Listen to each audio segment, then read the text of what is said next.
Bom dia, está no ar a Rádio Tude, a juventude e a atitude juntas em uma só programação. Sejam todos bem-vindos. Hoje é dia de cultura. Vamos falar um pouco sobre o apogeu do rádio espetáculo na história da radiodifusão. Entre em contato com a gente, mande perguntas, dúvidas ou curiosidades pelo nosso Twitter, @RádioTudeOficial. Contamos com a participação de muitos jovens com sede de cultura para agregar mais conhecimento à nossa programação. Nessa época, a rádio viveria aquela considerada a sua época de ouro, caracterizada por uma programação voltada ao entretenimento, predominando programas de auditório, radionovelas e humorísticos. O radiojornalismo ganha força na Segunda Guerra Mundial, adquirindo dessa forma audiência massiva, tornando-se a primeira expressão das indústrias culturais no Brasil. Fundada em 1936, a Rádio Nacional seguiu rumo à liderança a partir de 1940. Pertencia ao patrimônio da União, tendo o apoio do governo, mas continuava atuando como uma empresa comercial. Os recursos provenientes da publicidade eram reinvestidos diretamente na própria Nacional, garantindo assim uma programação atraente e, consequentemente, um faturamento que crescia ano a ano, de 900 mil cruzeiros em 1936 a 100 vezes esse valor em 1956, 20 anos depois. E ainda tem mais. Em 1956, o chefe do Departamento de Publicidade da Rádio Nacional, Jair Picaluga, atribuía todo esse desempenho a 3 fatores. 1. O primeiro programa montado, que inovou a rádio, foi o Curiosidades Musicais, criado por Almirante e com transmissão pela primeira vez em 11 de abril de 1938. 2. A produção e veiculação de radionovelas, em 1941, com Em Busca da Felicidade. 3. Instalação de transmissores de ondas curtas, em 1942, permitindo à Nacional atingir todo o território brasileiro e, inclusive, outros países. O apoio do governo e a consequente posição de liderança obtida pela Nacional permitiam à emissora possuir, em meados dos anos 50, uma infraestrutura invejável, não é mesmo, Tatiana? Com certeza, Jason. Eram 6 grandes estúdios, um especial para o radioteatro, outro para grandes orquestras, um para radiojornalismo, um palco-estúdio, outro para pequenos conjuntos e um auditório com 496 lugares. Era incrível mesmo, Tatiana. E agora teremos um rápido comercial. Fique ligado. No próximo bloco falaremos sobre as radionovelas. GE marca a diferença na durabilidade. Prefira sempre geladeira. GE é qualidade, é garantia. GE é liderança mundial de geração a geração, é geladeira. Olá, ouvintes da Raditude! Estamos de volta com a nossa programação de cultura sobre o apogeu do rádio espetáculo na era da radiodifusão. E vamos começar agora falando sobre as radionovelas daquela época. Passo a palavra para meu amigo Jasso. Fale um pouco mais sobre esse assunto. Claro! A partir dos anos 30, histórias já eram dramatizadas ao microfone. E algumas já possuíam programas de rádio-teatro como a Paulista Record e as cariocas Mairink Veiga e Nacional. Mas o gênero radionovela viria à tona com sua transmissão em 1º de junho de 1941. Em Busca da Felicidade era o nome da radionovela de Leandro Blanco, adaptada e traduzida por Gilberto Martins. Foram 284 capítulos em 2 anos de transmissões, sempre pelas manhãs às 9h30, nos dias de segunda, quarta e sexta.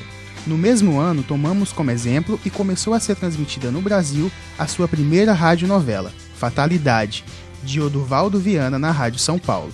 As radionovelas tinham por característica um enredo simples e relativamente conservador.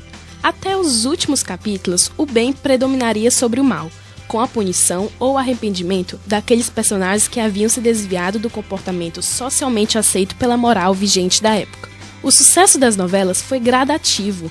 Com o tempo, eram exibidas nos 3 turnos, pela manhã, tarde e noite. Em 1945, a Nacional transmitia diariamente 14 produções. Olha, Tatiana, acabei de ver no nosso Twitter, o ouvinte @Mateus Nogueira está perguntando como que funcionavam os programas de auditório pela rádio. Interessante a pergunta do nosso colega. Mateus, excelente pergunta. Com certeza é de curiosidade não só sua, mas de muitos ouvintes. Bom, os programas de auditório criaram ídolos, cuja imagem era reforçada pela presença nas chanchadas, principais produtos do cinema brasileiro da época. e por apresentações nas grandes casas de espetáculo. Esses programas chegaram a alcançar uma dinâmica de apresentação que conseguiram manter o público dos auditórios em estado de excitação contínua durante 3, 4 ou até mais horas. E, para isso, agregavam à programação shows musicais, espetáculos de teatro, sorteios, amostras de produtos entre o público, dentre outros. E um exemplo é um trecho da paródia que irei mostrar para vocês agora. Nós somos as cantoras do rádio, levamos a vida a cantar. De noite engalamos teu sono, de manhã nós vamos te acordar. Já em 1933, Celso Guimarães protagonizava um tipo de atração radiofônica que faria parte dos grandes programas de auditório. Na Rádio Cruzeiro do Sul de São Paulo, inspirado no rádio norte-americano, ele cria um espaço para que novos talentos se apresentem. Ari Barroso, na época funcionário de outra emissora, a Cosmos, se transferiu para o Cruzeiro do Sul carioca, com o lançamento do programa Calouros em Desfile, que mais tarde seria reconhecido como Calouros do Ari. É na Rádio Nacional que o fenômeno dos auditórios assume características massivas em relação aos programas de 3 apresentadores: Paulo Gracindo, Manuel Barcelos e, em especial, César de Alencar. Ari Barroso deixa de apresentar Calouros de Ari porque, além de músico, também era narrador esportivo, precisando ser substituído por Paulo Gracindo, que começou com suas atividades de radiodramaturgia no mesmo programa.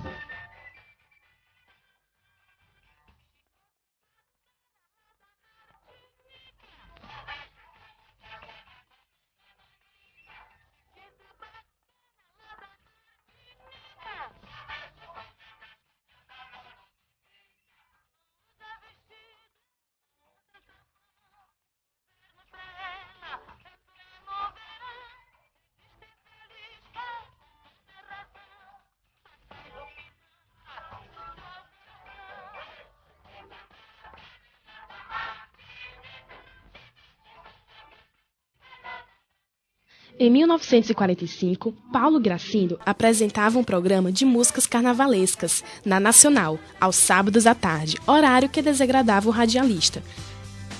Quem o substituiu é César de Alencar, um então recém-contratado pela emissora e que, na Rádio Clube do Brasil, apresentara um programa semelhante. O gaúcho Manuel Barcelos, depois de ter passado pelas rádios Tupi e Globo, estreia seu programa de auditório na Nacional em dezembro de 1948.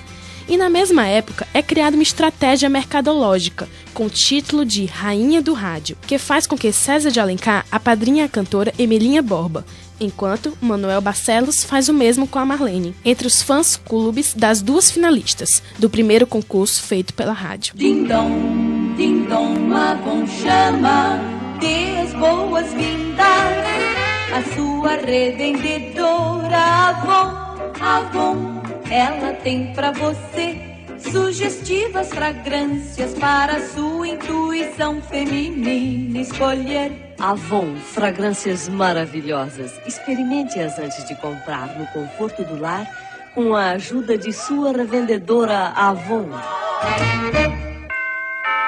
Avon chama.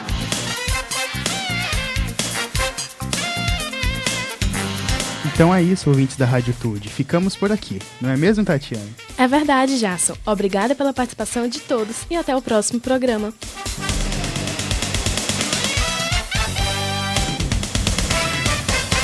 Este programa foi realizado pelos alunos de jornalismo Tatiana Soares e Jasson Barbosa da Universidade de Fortaleza, para a cadeira de Rádio Jornalismo 1. Coordenação da professora Kátia Patrocínio Azevedo. Gravação e edição de Serginho Freitas.